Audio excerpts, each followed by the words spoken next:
Much like how the CEO of a major corporation has an obligation to maximize shareholder wealth, I, KarmaJolt, a seasoned YouTube director and egregiously feckless abuser of redundantly superfluous adjectives, have an unrequited responsibility to begin each and every one of my unfathomably discombobulated cinematic creations with as many humorous interjections and big words as possible to optimize subscriber utility.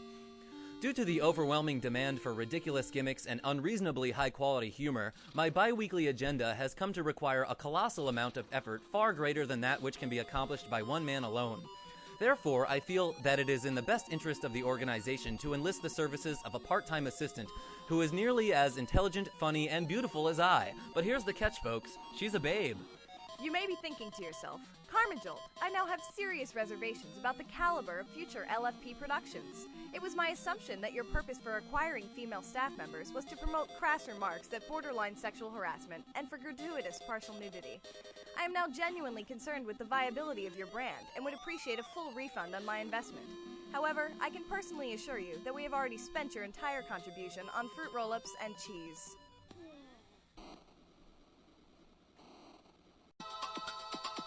On the last exciting episode of The Adventures of Ryan Leaf, our heroes had finally conquered the dungeon of unparalleled inconvenience to obtain the silver orb from the Shrine of 1,000 Generalizations. Not pictured. Also, this kind of looks like a dick. After collecting all 8 of the legendary orbs, our courageous protagonists were able to hatch the egg of the legendary phoenix, Nigel, which had remained dormant for a legendary 10,000 years. Now that our heroes are no longer too fly for the sky, we're about to snare our fair share of the air. But does Ryan Leaf and his flock have a plan for defeating the archfiend Baramos? If he thinks he can just wing it, then he must have his head in the clouds. Will Ryan Leaf and his companions conquer Fiend of All Arches Baramos, who is definitely the main villain and most certainly the final boss of Dragon Warrior 3? How will our travelers feed their new feathered friend Nigel? Will Solid Snack defuse the bomb in time to score a victory for the counter-terrorist team? Find out in this very special Let's Freakin' Play! Let's Freakin' Play, episode number 14, The Phantom Menace. Wasn't she amazing? And to think I've been doing these videos all by myself this whole time. Anyway, our next order of business is to fly to Baramos' castle, which is just south of the oasis town of Isis. Now excuse me while I grab another cheese-flavored fruit roll-up. Have Nigel drop you and your friends off at the castle, but make sure to circle dubiously before landing. Prepare yourself for waves upon hordes of painfully generic enemies who will stop at almost nothing to deal single-digit damage to 1 or 2 of your party members at a time. The dungeon may seem like a normal, straightforward monster cruncher, but in fact, many a bitch ass hath been tricked by its non-linearity. To avoid having your bitch ass tricked, follow the red and blue spray-painted line segment as shown in figure 6.9. The letter E is the highest and mightiest of all letters, and if you disagree, you are wrong. Here we encounter the Carson triplets reenacting the scene from Gone with the Wind, in which Donald Duck discovers the lost city of Hotlantis through the transvestitive property of monkey powder. Although it may appear at first glance that each of these 3 skeletal thespians has 6 arms, you are commonly misconceived. The appendages on which each stands are in actuality a 4th pair of arms that have been cleverly disguised by polysynthetic wading boots. This is taking a lot longer than I had expected. Oh gee, like I don't hear that every Friday night. Ascend the Staircase of Solitude located in the Hungry Lakeside walk-in closet to access the dungeon's skywalk. There is absolutely nothing of interest to point out along this narrow corridor. The rugs perpendicular to the center hallway have been coated with a potent alkaline solution so powerful that it can cure even the most vicious cases of athlete's foot.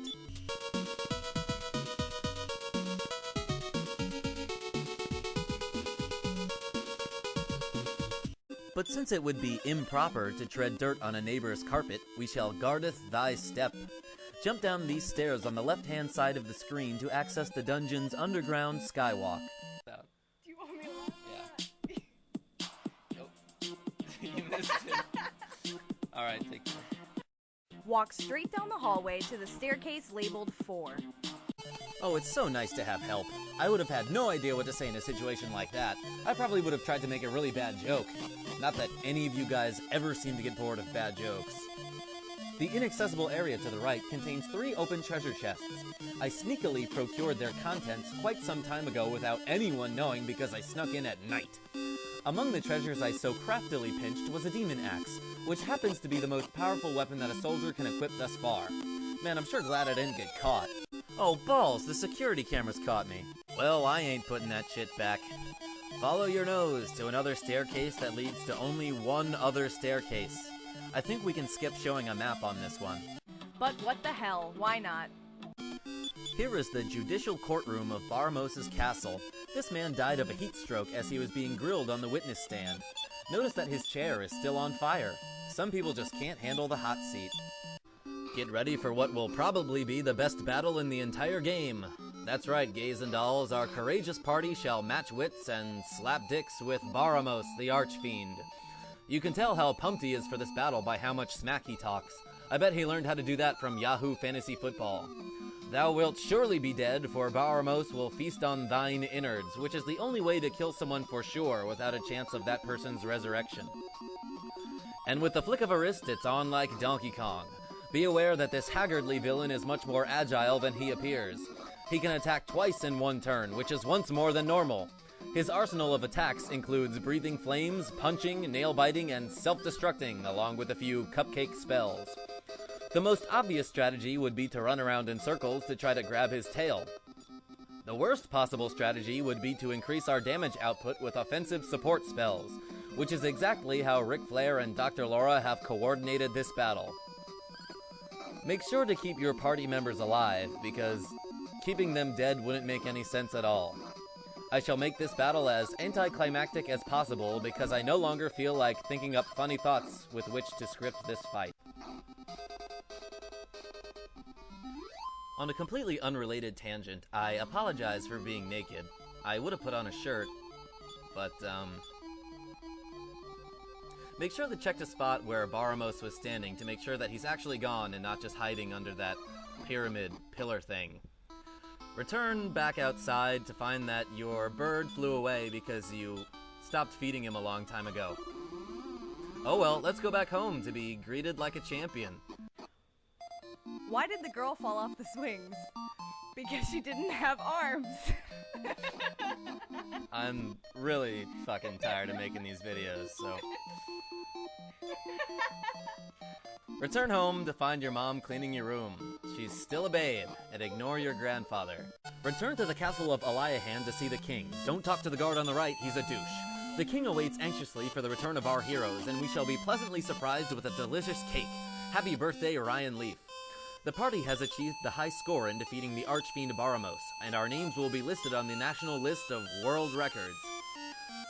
Suddenly, the castle rumbles with the force of 2 rhinoceri, and the buglemen become violently invisible.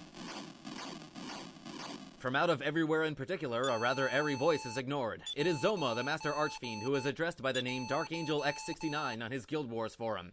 He reads Jude Law's fortune. Bad luck and misfortune will infest your pathetic soul for all eternity. Lucky numbers, none! The creepy Rondo becomes audible once again. The king, who is visibly confused, dismisses the party because it's time to go party. The plot had once again been established. Zoma, about whom no one else knows, must be defeated. Shit just got real, boys and girls. Make sure to tune in next episode, which will hopefully not take so damn long. See you guys next time. Creeping around the bottom of B tunnels with 5 health. Oh, the bomb has been planted. Better flash outside. You know, I just realized that Solid Snack was the terrorist, and It's a Trap is actually the counter-terrorist who needs to defuse the bomb.